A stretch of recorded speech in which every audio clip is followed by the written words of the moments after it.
முன்னொரு காலத்துல கௌசல்யாபுரம் அப்படிங்கிற பெரிய சாம்ராஜ்யத்தை தர்மசேனன் அப்படிங்கிற ராஜா ஆண்டுகிட்டு இருந்தாரு. அந்த ராஜ்யத்துல செல்வங்களுக்கு எந்த ஒரு குறையும் இருக்கல. மகாராஜாவுக்கு ஒரே ஒரு பொண்ணு, பேரு மணிமேகலை. அவருடைய பொண்ணு பாக்குறதுக்கு எந்த அளவுக்கு அழகா இருப்பாளோ அதே அளவுக்கு அவளுக்கு அறிவும் அதிகம்தான். மத்த இளவரசிங்க எல்லாருமே அவங்க அழகுக்கு முக்கியத்துவம் கொடுக்கும்போது மணிமேகலை மட்டும் அவளுடைய அறிவுக்கு முக்கியத்துவம் கொடுத்து நிறைய புத்தகங்களை படிச்சுக்கிட்டு இருந்தா. அவ அவளுடைய எண்ணங்களையும் மதிச்சுக்கிட்டு இருந்தா. அப்பா அவளுக்காக எந்த சம்பந்தத்தை கொண்டு வந்தாலும் அத வேண்டான்னு சொல்லிடுவா. அதனால மகாராஜாவான தர்மசேனன் ரொம்பவும் கவலையா ஒரு நாள் ராஜசபையில இருக்கும்போது மந்திரியார்கிட்ட இப்படி பேசிக்கிட்டு இருந்தாரு. மந்திரியாரே, இளவரசி செஞ்சுக்கிட்டு இருக்கிறத பார்க்கும்போது எனக்கு ரொம்ப கவலையா இருக்கு. நேத்து வந்த பக்கத்து ராஜ்யத்தோட சம்பந்தத்தை வேண்டான்னு சொல்லிட்டாங்க. அதனால அந்த ராஜ்யத்தோட மகாராஜா நம்மளை எதிரி நாடா நினைச்சி போர் தொடுக்க முயற்சி பண்றாரு. மகாராஜா, இளவரசி ரொம்பவும் புத்திசாலி.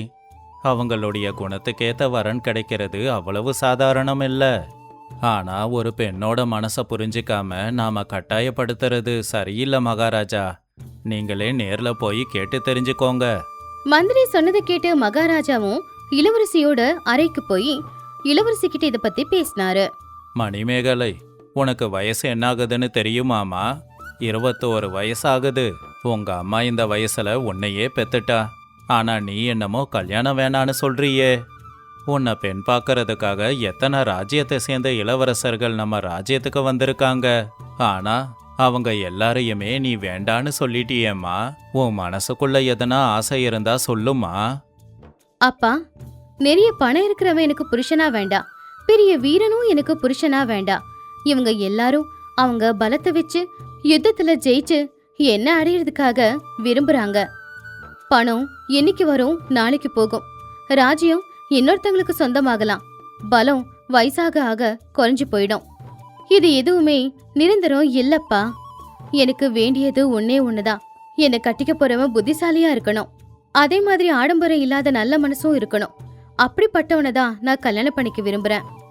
இங்க பாருமா, நீ சொல்றத கேட்க நல்லா இருக்கு. ஆனா அறிவையும் நல்ல மனசையும் எப்படி தெரிஞ்சுக்கிறது? யாராவது அதை வெளியிலயா சொல்லிக்கிட்டு இருப்பாங்க. ஆனா ஒருத்தருடைய தைரியமும் திறமையும் வெளியில தெரியும். அதை வச்சு அவங்கள கணிக்கலாம்.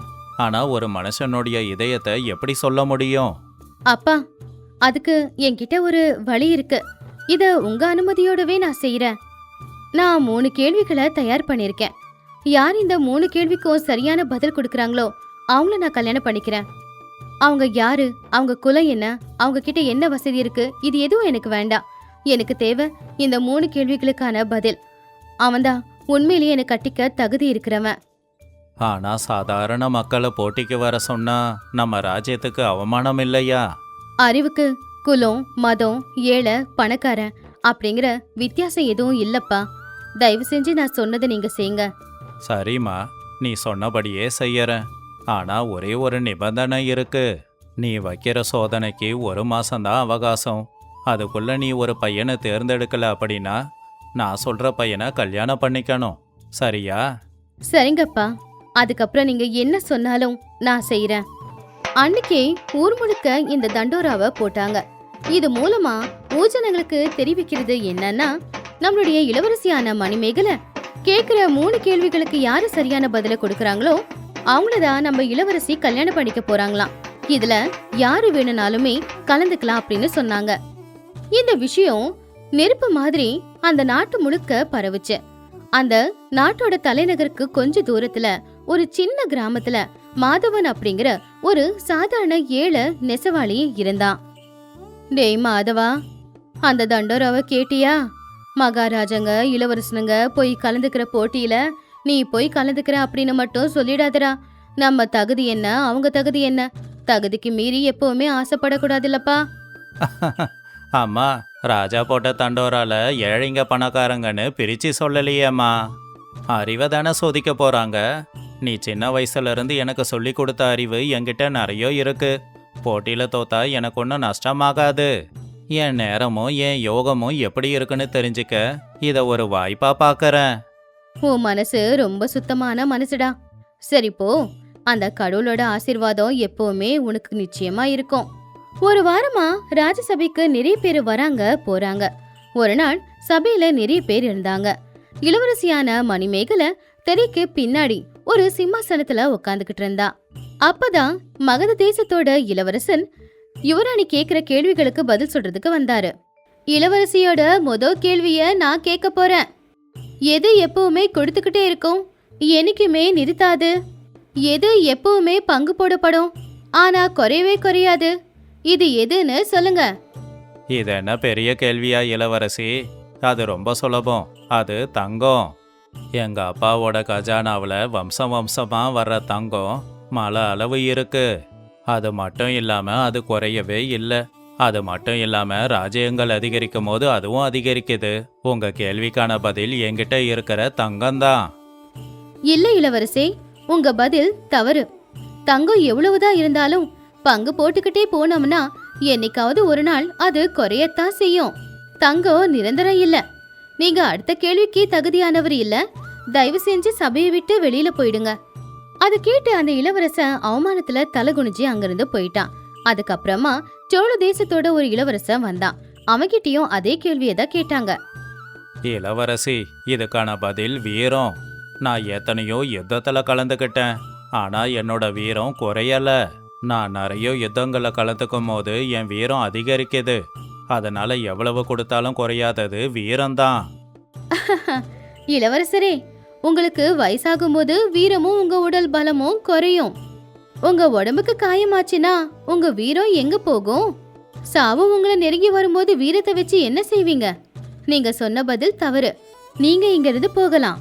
அதுக்கப்புறமா எல்லா புத்தக கிரந்தங்களையும் படிச்ச ஒரு பெரிய பண்டிதர், அவர் பேரு வித்யாசாகர், அவரு அந்த கேள்விக்கு பதில் சொல்றதுக்கு வந்தாரு. இளவரசி, இந்த முட்டாள்களுக்கு எதுவும் தெரியாது. இதுக்கான சரியான பதில் புத்தக ஞானம். ஒரு ஞானி அவனுடைய ஞானத்தை எத்தனை பேருக்கு சொல்லி கொடுத்தாலும் அது அதிகரிக்கும். அது என்னைக்குமே குறைய போறதில்ல. பண்டிதரே, புத்தகத்தோட அறிவு பகிர பகிர அதிகமாகுன்றது உண்மைதான். ஆனா அந்த அறிவால ஒருத்தங்களுக்கு திமிரு அதிகமாச்சுன்னா அந்த அறிவு இந்த உலகத்துக்கு எப்பவும் பயன்படாது. நீங்க ஞானியா இருந்தாலும் மத்தவங்கள முட்டாளுங்கன்னு சொல்லி அவமானப்படுத்துனீங்க. இது உங்களுக்குள்ள இருக்கிற அகங்காரத்தை வெளிப்படுத்துது. நீங்க தோத்துட்டீங்க. இப்படி 3 வாரமும் போச்சு. மகாராஜா ரொம்பவும் குழப்பத்துல இருந்தாரு. இப்ப இளவரசிக்கு கொடுத்த கெடுவும் முடிய போகுது. அடுத்த நாள் காலையில அவனுடைய கிராமத்துல இருந்து மாதவன் கிழிஞ்சு போன சட்டை, கிழிஞ்சு போன வேட்டி, ஒட்டு போட்டிருந்த துணியோட ராஜசபைக்கு வரதுக்காக முயற்சி பண்ணும்போது வழியில காவலன் அவனை தடுத்தான். யாருடா நீ? எங்க போய்கிட்டு இருக்க? இது மகாராஜாவோட சபை. இங்க பிச்சைக்காரங்களுக்கு அனுமதி இல்ல, வெளியில போ. ஐயா, நான் பிச்சைக்காரன் இல்ல. இளவரசியோட கேள்விக்கு பதில சொல்ல வந்திருக்கிற ஒரு சாதாரண ஆள்னா. இந்த போட்டியில யாரு வேணும்னாலும் கலந்துக்கலான்னு தண்டோரா போட்டாங்களே. மகாராஜா சொன்னதுல பணக்காரங்க மட்டும்தான்னு சொல்லலையே. மாதவனுடைய பேச்சு திறமைய பார்த்து அந்த காவலாளியால எதுவும் சொல்ல முடியல. மாதவனை உள்ள போக அனுமதிச்சான். மாதவனும் ராஜசபையில போய் நின்னுக்கிட்டு இருந்தான். பெரிய பெரிய ராஜ்யத்துடைய இளவரசர்கள் வந்து நின்னுக்கிட்டு இருக்கிற அந்த சபையில ஒரு சாமானியனான மாதவ ஒட்டு துணியோட வந்து நின்னுக்கிட்டு இருந்தான். யாருப்பா நீ? உன்னோட பேர் என்ன? நீ போட்டிக்கு வந்திருக்கியா? பெரிய பெரிய பண்டிதர்கள் கூட என் பொண்ணோட கேள்விக்கு பதில் சொல்ல முடியாம திணறிக்கிட்டு இருக்காங்க. என்னோட பேரு மாதவ அரசே. நான் துணி நெஞ்சு விற்கிற ஒரு சாதாரண நெசவாளன்தான். இந்த போட்டியில கலந்துக்க அந்தஸ்து தகுதின்னு எதுவும் வேண்டான்னு சொன்னாங்க. என்கிட்ட இருக்கிறதெல்லாம் எங்க அம்மா கத்து கொடுத்த ஒழுக்கமும் கொஞ்சம் அறிவும் தான். இளவரசி கேள்விக்கு பதில் சொல்ல எனக்கும் வாய்ப்பு கொடுங்க. சரி மாதவா, இளவரசியோட கேள்வி இதுதான். எது எப்பவுமே கொடுத்துக்கிட்டே இருக்கும், என்னைக்குமே நிறுத்தாது? எது எப்பவுமே பங்கு போடப்படும், ஆனா குறையவே குறையாது? இதுக்கு பதில் சொல்லுங்க. இளவரசி, இதுக்கான பதில் ரொம்பவும் புனிதமானது. அதுதான் தாய் பாசம். ஒரு தாய் தான் குழந்தை மேல காமிக்கிற பாசம் என்னைக்குமே குறையாது. அவங்க குழந்தை வளர வளர அது அதிகமாகும். ஒரு தாய்க்கு 10 பிள்ளை இருந்தாலும் கூட அந்த 10 பிள்ளைக்கும் சமமான பாசத்தை பங்கு போடுவாங்க. அது குறையவே குறையாது. அதே மாதிரி விளக்கோட வெளிச்சமும் இதுக்கான பதில் தான். ஒரு விளக்க வச்சு 100 விளக்கை ஏத்தினாலும் விளக்கு வெளிச்சத்துல குறையாது. எப்பவுமே சுயநலம் இல்லாம வெளிச்சத்தை கொடுக்கும், என்னைக்கும் நிறுத்தாது. மாதவ சொன்ன பதில கேட்டதும் சபையில அவனை பார்த்து சிரிச்சவங்க எல்லாருமே இப்ப வாயை மூடிக்கிட்டாங்க. இப்போ சபை ரொம்ப அமைதியா இருந்துச்சு. திரைக்கு பின்னாடி இருக்கிற இளவரசியான மணிமேகலையுடைய முகத்துல மட்டும் ஆச்சரியமும் நம்பிக்கையும் வந்துச்சு. மகாராஜாவும் ரொம்பவும் ஆர்வத்தோட சிம்மாசனத்துல உட்காந்துக்கிட்டு நடக்கிறத பாத்துக்கிட்டு இருந்தாரு. மாதவா, நீங்க சொன்ன பதில் சரியான பதில். எத்தனை நாட்களா பெரிய பெரிய இளவரசர்கள், பெரிய பெரிய பண்டிதர்களால கூட இந்த கேள்விகளுக்கு சரியான பதில் கொடுக்க முடியல. ஆனா நீங்க ரொம்ப அமைதியா அதுக்கான சரியான பதில சொல்லிட்டீங்க. சரி, இப்போ 2வது கேள்வி. யாரும் பார்க்க முடியாது, ஆனா எல்லாரும் அனுபவிக்கிற செல்வம் எது? எந்த செல்வம் கண்ணுக்கு தெரியாது, ஆனா ஒவ்வொருத்தங்களுக்கும் ரொம்ப முக்கியமானது? இளவரசி, இந்த கேள்விக்கான பதில் ரொம்ப சுலபம். இது மனுஷனோட மனசு. ஒரு மனுஷங்கிட்ட இருக்கிற பையில வைரம் இருக்கா, தங்கம் இருக்கா, கல் இருக்கான்னு பார்த்து தெரிஞ்சுக்கலாம். ஆனா அவனுடைய மனசு, அவனுடைய சிந்தனை எப்படிப்பட்டதுன்னு நாம பார்த்து சொல்ல முடியாது. ஒரு மனுஷங்கிட்ட எல்லா செல்வங்களும் இருந்து அவங்கிட்ட நல்ல இதயம் இல்லைன்னா அந்த செல்வங்களை வச்சு மற்றவங்க கண்ணுல கண்ணீரை தான் வர வைப்பான். இதுவே ஒரு ஏழையோட கையில எந்த செல்வமும் இல்லைனாலும் அவன்கிட்ட இருந்து வர நல்ல வார்த்தைகளே எல்லாரையும் சந்தோஷப்படுத்தக்கூடியது தான். இளவரசி, இந்த ராஜ்யம், சொத்து, இந்த பதவி எல்லாமே நாம பிறக்கும் போது நம்ம கூட வரல, போகும்போதும் நம்ம கூட வரப்போறதில்ல. நாம இறந்ததுக்கு அப்புறமும் நம்ம கூட வரப்போற சொத்து ஒண்ணுதான், அது நம்ம நல்ல மனசு. மாதவனுடைய அந்த பதில் எல்லாரையுமே உருக வச்சுது. ஏன் மகாராஜாவோட கண்ணு கூட ஈரமாச்சு. ஒட்டு துணியோட வந்திருக்கிற ஒரு சாதாரண பையன் இவனுக்குள்ள இவ்வளவு அறிவா அப்படின்னு எல்லாரும் யோசிச்சுக்கிட்டு இருந்தாங்க. இளவரசி மணிமேகலை ரொம்ப சந்தோஷமா, மாதவா, உங்க பதில் என்ன ரொம்பவும் சந்தோஷப்படுத்திருக்கு. இது 3வது கேள்வி, ரொம்பவும் கஷ்டமான கேள்வி. யோசிச்சு பதில் சொல்லுங்க. இந்த உலகத்துல மகாராஜாவை விட சிறந்தவங்க யாரு? ராஜாங்கிறவரு சிம்மாசனத்துல உட்காந்துக்கிட்டு இருப்பாரு. ஆயிரக்கணக்கான பேர் அவர் பேச்ச மதிப்பாங்க. எல்லா செல்வங்களும் அவருக்கு சொந்தம். ஆனா அவரை விடவும் பலசாலியும் சிறந்தவனும் யாரா இருப்பாங்க? இளவரசி, என்ன மன்னிக்கணும். நான் மகாராஜாவை தப்பா சொல்ல வரல, ஆனா உண்மைய சொல்ல வரேன். ஒரு ராஜாவோட சேனை மூலமா பக்கத்து ராஜ்யத்தை ஜெயிக்க முடியும், எதிரிகளை அழிக்க முடியும். லட்சக்கணக்கான பேர் அவரு ஜெயிக்கலாம். ஆனா தன்னைத்தானே ஜெயிக்கிறது ரொம்ப கடினம். கோவம், பேராசை, பொறாமை, பயம், சுயநலம், இது எல்லாத்தையும் ஜெயிச்சவன் தான் உத்தம ராஜாவா இருக்க முடியும். ஒரு ராஜா கோவக்காரனா இருந்தா அந்த ராஜ்யமே அழிஞ்சிடும். ஆனா ஒரு சாதாரண மனுஷன் தன்னைத்தானே ஜெயிச்சிருக்கான் அப்படின்னா அவன் ஒரு ராஜாவை விட நிச்சயம் சிறந்தவன் தான். தன்னோட மனசை யாரு ஜெயிக்கிறாங்களோ அவங்க இந்த ராஜ்யத்தை ஆள்ற மகாராஜாவை விட நிச்சயமா சிறந்தவர்கள் தான். அவங்களுக்கு நிகரானவங்க யாருமே இருக்க முடியாது. மாதவ 3வது கேள்விக்கு பதில் சொன்ன உடனேயே சபையில எல்லாரும் சத்தமா கை தட்டினாங்க. அப்போ மகாராஜாவும் சந்தோஷமா எழுந்திருச்சு நின்னாரு. திரைக்கு பின்னாடி இருந்த யுவராணியான மணிமேகலையும் தெரிய விலக்கி வெளியில தைரியமா வந்து நின்னாங்க. யுவராணி மணிமேகலை ரொம்பவும் சந்தோஷமா அவங்க கையில ஒரு பூமாலையை எடுத்துக்கிட்டு சந்தோஷமா மாதவனுக்கு பக்கத்துல வந்து நின்னுக்கிட்டு இருந்தாங்க. ரொம்பவும் அடக்கத்தோட தலை குனிஞ்சு நின்னு, மாதவா, நான் கேட்ட 3 கேள்விகளுக்கும் நீங்க சரியான பதில் கொடுத்திருக்கீங்க. எத்தனையோ இளவரசர்கள், எவ்வளவோ படிச்ச பண்டிதர்களால கூட உண்மையிலேயே மனசுக்குள்ள என்ன இருக்கு, அதுக்கான சரியான பதில் என்னன்னு அவங்களால தெரிஞ்சுக்க முடியாம போச்சு. ஆனா நீங்க இன்னைக்கு எல்லாருக்கும் என்ன நிரூபிச்சிருக்கீங்க தெரியுமா? உண்மையான அறிவு பிறப்புலயோ இல்ல அவங்க கிட்ட இருக்கிற பணத்திலயோ அவங்க படிச்ச படிப்புலயோ இல்ல, அவங்களுடைய குணத்துல தான் இருக்குங்கிறது. இளவரசி, ஒரு நிமிஷம். நான் சாதாரண மனுஷன். இந்த சபைக்கு அகங்காரத்தோட வரல. நான் துணி நெய்யிற ஒரு நெசவாளி. என் வீட்டுல சொத்துக்கள் இல்ல. பழைய புத்தகங்களும் எங்க அம்மா எனக்கு கத்து கொடுத்த நல்ல விஷயங்களும் தான் என் சொத்து. ஆனா நீங்க அரண்மனையில வளர்ந்த ஒரு ராஜாவோட பொண்ணு. நீங்க அந்த ஆகாயத்துல இருக்கீங்க, நான் பூமியில இருக்கேன். நாம ஒன்னா வாழ முடியுமா? உங்களால என் குடிசையில இருக்க முடியுமா? யோசிச்சு பாருங்க. மாதவா, உன் வீடு சின்ன குடிசையா இருந்தாலும் அங்க உன்ன மாதிரி அறிவாளி இருக்கிறதுனால இந்த அரண்மனையை விட அது ரொம்ப மதிப்பு அதிகமானது. உன்னுடைய வீடுதான் எனக்கு பாதுகாப்பான கோட்டை. உன்னுடைய இந்த அறிவு, ஒழுக்கம், இது எல்லாமே எனக்கு ரொம்ப பிடிச்சிருக்கு. நீங்க தான் என்னுடைய புருஷன். அப்பா, தயவு செஞ்சு எங்க 2 பேரையுமே வாழ்த்துங்க. மாதவா, இன்னைக்கு நீ இந்த ராஜ்யத்தோட அரசனுக்கு ஒரு பாடத்தை கத்து கொடுத்துருக்க. என் பொண்ணு ரொம்ப அடம் பிடிக்கிறதா நான் நினைச்சேன். ஆனா அவ எவ்வளவு புத்திசாலின்னு புரிஞ்சுக்கிட்டேன். நீ ஒரு சாதாரண நெசவாளி இல்ல. உன்னுடைய அறிவு பல பண்டிதர்களோட அறிவை விட அதிகமாவே இருக்கு. உன்ன மாதிரி ஒருத்தன் எனக்கு மருமகனா கிடைக்க நான் கொடுத்து வச்சிருக்கணும். என் பொண்ணை சந்தோஷமா கட்டி கொடுக்கறேன். அடுத்து நம்ம ராஜ்யத்தோட மகாராஜாவாக போற உன்னை நான் சந்தோஷமா வரவேற்கிறேன், வாழ்த்துறேன். கௌசல்யாபுர ராஜ்யத்துல மாதவன் மணிமேகலுடைய திருமணம் ரொம்பவும் ஆடம்பரமா நல்லபடியா நடந்துச்சு. மகாராஜா நேரா கிராமத்துக்கு போய் மாதவனுடைய அம்மாவை தங்க பல்லக்குல உட்கார வச்சுக்கிட்டு அரண்மனைக்கு கூட்டிக்கிட்டு வந்தாரு. கல்யாணத்துக்கு அப்புறம் மாதவன் இளவரசருடைய இடத்துல உட்கார்ந்திருந்தாலும் அவனுக்குள்ள இருந்த அந்த அடக்கம் மட்டும் போகவே இல்ல.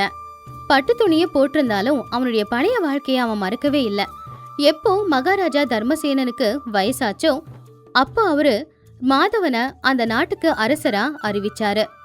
அவங்க 2 பேருமே சேர்ந்து அந்த ராஜ்யத்தை ரொம்பவும் புத்திசாலித்தனமா தர்மத்தின் வழியில நல்லபடியா நடத்தினாங்க. மாதவ தினமும் சாமானிய மனிதர்களை கூப்பிட்டு அவங்க பிரச்சனைகளை அவனே கேட்டு அதை கூடி சீக்கிரம் சரி பண்ணிக்கிட்டு இருந்தான். அப்படி இளவரசி மணிமேகலை ஒரு பரீட்சையை வச்சு அந்த ராஜ்யத்துக்கு தெளிவான இளவரசனை கொண்டு வந்தா. ஒருத்தனுடைய மதிப்பு அவன் பிறந்த பிறப்பிலேயோ குலத்திலேயோ மதத்திலேயோ இல்ல பணத்திலேயோ கிடையாது. அவனுடைய மதிப்பு அவனுடைய நல்ல குணத்துல தான் இருக்கு. பணமோ பலமோ அதிகாரமோ அது நிரந்தரம் இல்ல, ஆனா அறிவுங்கிறது நிரந்தரம். இப்போ மாதவன் தான் எல்லாரை விடவும் ரொம்பவும் புத்திசாலியான ராஜா. அவனுடைய புத்திசாலித்தனத்துல அந்த ராஜ்யமும் ராஜ்யத்து மக்களும் நல்லா இருந்தாங்க. ஜமீன்தாரோட வீட்டுக்கு வெளியில அப்பதான் கோழி கோவிச்சு. சூரியன் இன்னும் வரவே இல்ல. அதுக்குள்ள ராமையா எழுந்திருச்சு ஜமீன்தாரோட வீட்டு வாசல பெருக்கிக்கிட்டு இருந்தான். அப்பதான் உள்ள இருந்து ரங்கா வெளியில வந்தான். ஏண்டா ரங்கா, இப்பதான் எழுந்திருக்கியா? விடிய காலையில எழுந்து மாட்டு கொட்டாய சுத்தம் பண்ணுன்னு நான் சொன்னனா இல்லையா? ஜமீன்தார் ஐயா எழுந்திருக்கும் போது மாட்டுப்பாலை கறந்து வைக்கணும். நுரையோட இருக்கிற பால் இல்லை அப்படின்னா அவர் திட்டுவாருன்னு தெரியும் தானே? ஐயோ தாத்தா, மறுபடியும் ஆரம்பிச்சிட்டியா? கோழி கூவி 1 மணி நேரம் ஆகல. அவர் 7 மணிக்கு தானே எழுந்திருப்பாரு. அதுக்குள்ள நான் வேலையை முடிச்சிடுவேன். டேய், சோம்பேறித்தனம் மனுஷனுக்கு எதிரிடா. அவர் எழுந்திருக்கிறதுக்கு முன்னாடியே எல்லாம் தயாரா இருக்கணும். அவர் எழுந்ததுக்கு அப்புறம் நாம வேலையை ஆரம்பிக்க கூடாது. நான் இங்க வேலைக்கு சேர்ந்து 40 வருஷம் ஆச்சு. ஒரு நாள் கூட ராமையான்னு கூப்பிட்டதே இல்லை. அவர் கூப்பிடுறதுக்கு முன்னாடியே அவர் முன்னாடி போய் நின்று சொல்லுங்க ஐயான்னு சொல்லுவேன். அதனால தான் இன்னும் இந்த வீட்டில் எனக்குன்னு ஒரு இடம் இருக்கு. சரி தாத்தா, நீ கஷ்டப்பட்டு உழைக்கிறதா நான் ஒத்துக்கிறேன். இரு பால் கறக்கிறேன். அப்பதான் கணக்கு பிள்ளை அவருடைய அங்கவஸ்திரத்தை சரி பண்ணிக்கிட்டு கையில கணக்கு புத்தகத்தை வச்சுக்கிட்டு அங்க வந்தாரு. என்ன ராமையா, காலையில என்ன கதை பேசிக்கிட்டு இருக்க? கும்பிடுறாங்க ஐயா. புது பையன் இல்லையா, அதான் வேலை எப்படி செய்யணும்னு கூட இருந்து சொல்லி கொடுக்கறேன். ஐயா இன்னும் எழுந்திருக்கலையா? இப்பதான் எழுந்திருச்சாரு.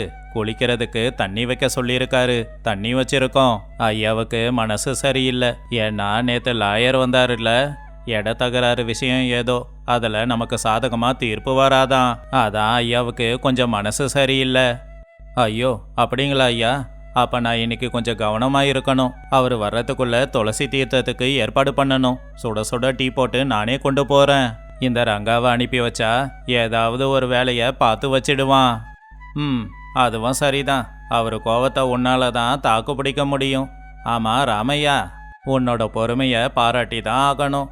இத்தனை வருஷமா அவருடைய கோவத்தை எப்படி தான் தாங்கிக்கிட்டு இருக்கியோ? அது தாங்கிக்கிறது இல்லைங்க ஐயா. இந்த வீடு தான் எனக்கு எல்லாமே.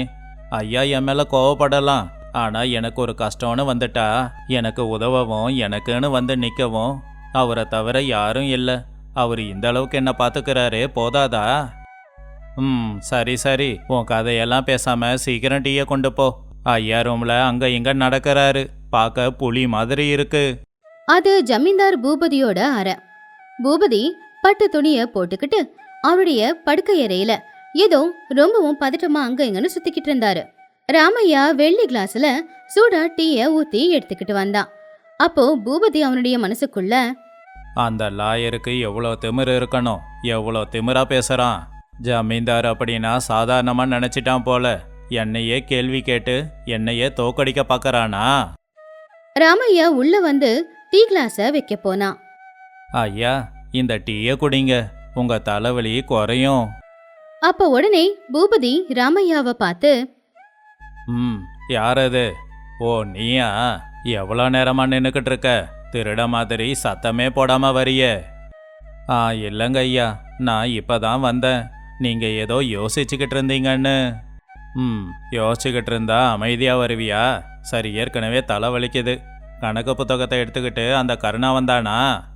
இன்னும் வரலங்க ஐயா. நான் செய்தி அனுப்பியிருக்கேன். இந்த வருஷம் மழை பெய்யாம விளைச்சல் சரியா வரலன்னு விவசாயிங்க பேசிக்கிறாங்களாம். என்னது, விளைச்சல் விளையலையா? அதுக்கு நான் என்ன பண்ண முடியும்? விளைச்சல் விளைஞ்சாலும் விளையலனாலும் எனக்கு கொடுக்க வேண்டிய குத்தகை பணத்தை கொடுக்கணும். போனா போதுன்னு விட நான் என்ன தர்ம சத்திரமா நடத்துறேன்? பூபதி கோவத்துல கைய நீட்டி நீட்டி பேச ஆரம்பிச்சான். அப்ப ராமையா டீ கிளாஸ அவர்கிட்ட கொடுக்க போனாரு. அப்ப அவருடைய கைப்பட்டு அந்த டீ கிளாஸ் கீழே விழ போச்சு.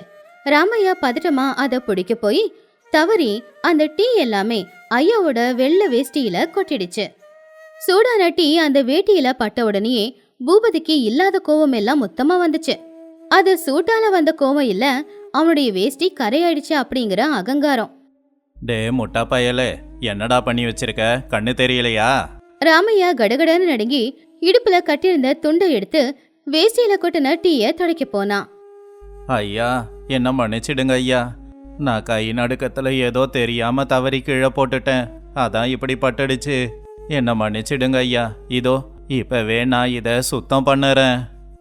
ஏண்டா, எவ்வளவு தைரியம் இருந்தா என் மேல டீயை ஊத்தினது மட்டும் இல்லாம உன்னோட அழுக்கு துண்டால என் வேட்டியை சுத்தம் பண்ண வருவ? என்னை கொல்லலான்னு பாக்குறியா? ஐயோ கடவுளே, ஏன் இவ்வளோ பெரிய வார்த்தையெல்லாம் பேசுறீங்க? உங்களை போய் நான் கொல்லுவேனா? என்னை பார்த்துக்கிட்ட இந்த 2 கைங்களுக்கு நான் என்னைக்காவது துரோகம் பண்ணுவேனா? எழுந்திரி எழுந்திரி. எந்த வேலையும் உன்னால ஒழுங்கா செய்ய முடியாது. இத்தனை வருஷமா உன்னை நல்லபடியா பாத்துக்கிறேன்னு, அதான் கொழுப்பு அதிகமாயிடுச்சு.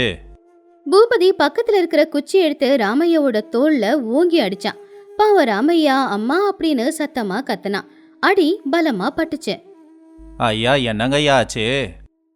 பாத்தீங்களா கணக்கு புள்ள, இவன் என் மேல டீ ஊத்துனது மட்டும் இல்லாம எதிர்த்து பேசுறான். நன்றி இல்லாத நாயிங்க. இவனை முதல்ல இங்கிருந்து வெளியில போக சொல்லுங்க. இவனை இன்னொரு நிமிஷம் பார்த்தா நான் கொன்னு போட்டுடுவேன். ஐயோ ஐயா, என்னை திட்டுங்க, கொன்னு கூட போடுங்க. ஆனா நன்றி இல்லாத நாயின்னு மட்டும் சொல்லாதீங்க. எங்க தாத்தா காலத்துல இருந்து எங்க அப்பா நான் வரைக்கும் இந்த வீட்டோட உப்பை தின்னு வாழ்ந்தவங்க. எங்களுக்கு விசுவாசம் இருக்கு. மறுபடியும் பதில் கொடுக்கறியா? கணக்கு புள்ள, இவனை வெளியில துரத்துங்க. இன்னொரு தடவை இவன் வீட்டுக்குள்ள வரக்கூடாது. போடா வெளிய. ராமையாவோட கண்ணுல இருந்து மாலை மாலையா தண்ணி ஊத்துச்சு.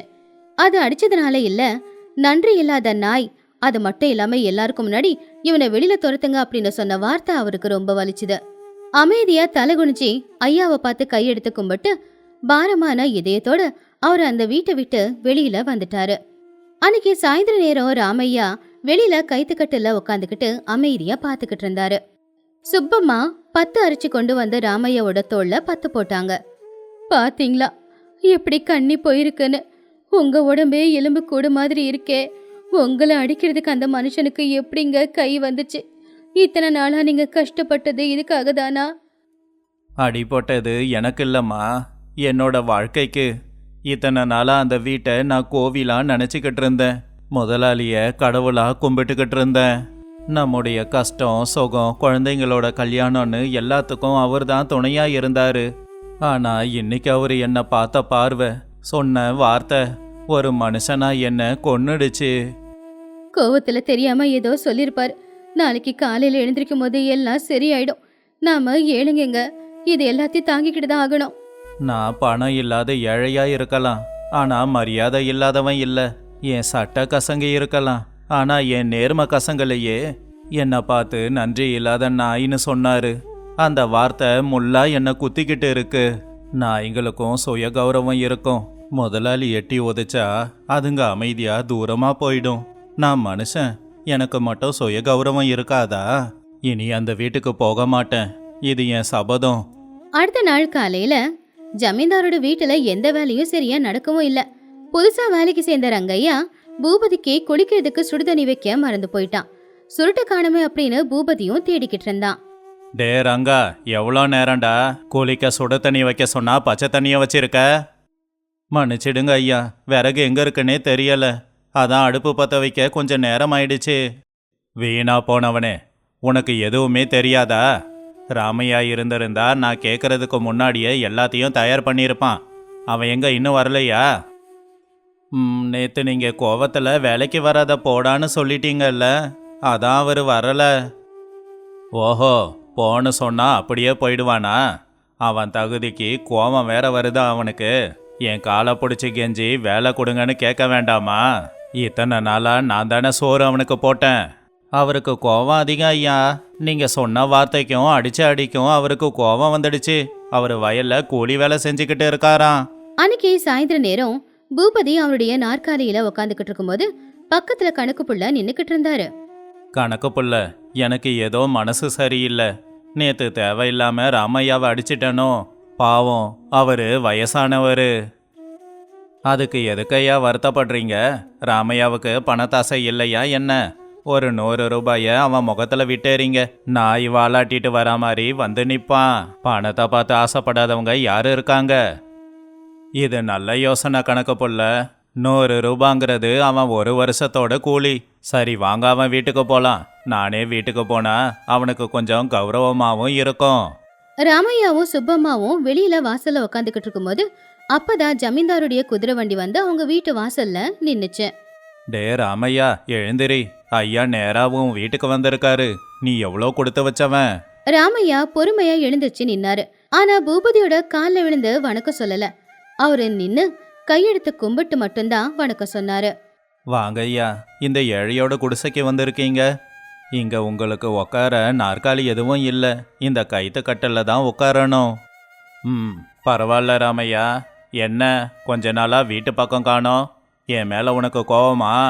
அன்னைக்கு ஏதோ கோவத்துல உன்னை நான் திட்டிட்டேன். நீ என் வீட்டுல ஒருத்தன். நாளையில இருந்து வேலைக்கு வந்துடு. ராமையா அமைதியா தலைகுனிஞ்சு நின்னுக்கிட்டு இருந்தாரு. இந்தா ராமையா, இதுல 200 ரூபாய் இருக்கு. நேத்து அடிச்சதுக்காக உனக்கு நான் கொடுக்கறேன். இத வச்சு உன்னோட கடனை தீர்த்துக்கோ. அப்படியே நடந்ததை மறந்துடு. ராமையா குனிஞ்சி அந்த பணப்பைய பார்த்தாரு. அதுக்கப்புறமா நிமிந்து பூபதியோட கண்ணை பார்த்து நேரா பேசினாரு. ஐயா, நீங்க பெரிய மனுஷன், பணம் இருக்கிறவரு. பணத்தை வச்சு எதை வேணும்னாலும் வாங்கலாம் அப்படின்னு உங்களுக்கு எண்ணம் இருக்கலாம். ஆனா எனக்கு இந்த பணம் வேண்டாம். வேண்டாமா? ஏன் வேண்டான்னு சொல்ற?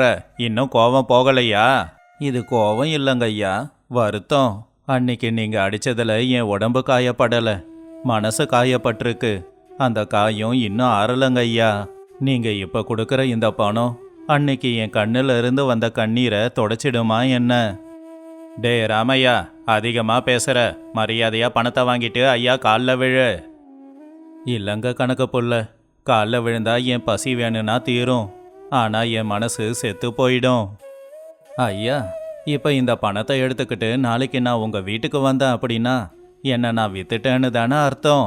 இந்த பணத்தை வச்சு என் கடனை தீர்க்கலாம். ஆனா நாளைக்கு என் பிள்ளைங்க முன்னாடி தலை நிமிர்ந்து நிற்க முடியாதே. என்னோட கண்ணீரோட விலையும் சுய கௌரவத்தோட விலையும் வெறும் 200 ரூபாய் இல்லைங்க ஐயா. தயவு செஞ்சு இதை எடுத்துக்கோங்க. பூபதி ரொம்ப நேரமா அமைதியா இதை கேட்டுக்கிட்டு இருந்தான். அவனுடைய திமிர் தூள் தூளா போச்சு. ராமையா, நான் பண்ணது பெரிய தப்பு. என்கிட்ட பணம் இருக்கலாம், ஆனா உன்கிட்ட இருக்கிற இந்த சுய கௌரவம் என்கிட்ட இல்லை. ஒரு மனுஷனோட சுய கௌரவத்துக்கு முன்னாடி என் பணம் ரொம்ப சின்னது அப்படின்னு இப்ப எனக்கு தோணுது. என்னை மன்னிச்சிடுங்க ஐயா. இனி உங்க வழி வேற, என் வழி வேற. போயிட்டு வாங்க. பூபதி அங்கிருந்து போயிட்டான். ராமையா குடிசைக்கு வெளியில உட்காந்துக்கிட்டு இருந்தாரு. ஏங்க, பணத்தை வேண்டான்னு சொல்லிட்டீங்க, அது நல்லாதான் இருக்கு. ஆனா நாளைக்கு கஞ்சிக்கு என்ன பண்ண போறோம்? கஞ்சி எங்கம்மா போக போகுது? கஷ்டப்பட்டு உழைச்சா தானா வரப்போகுது. ஆனா இன்னைக்கு நான் ரொம்ப நிம்மதியா படுத்து தூங்க போறேன். அந்த நொடி அந்த ஏழையோட குடிசையில சுயகௌரவம் நிறைஞ்சு இருந்துச்சு. இந்த கதையில இருக்கிற நீதி, பணத்தை வச்சு பொருளுங்களை வாங்கலாம், மனுஷங்களோட கஷ்டத்தையும் வாங்கலாம். ஆனா அவங்க சுயகௌரவத்தை பணத்தை கொடுத்து வாங்க முடியாது. ஒரு ஏழையோட சொத்து அந்த சுயகௌரவம் மட்டும்தான்.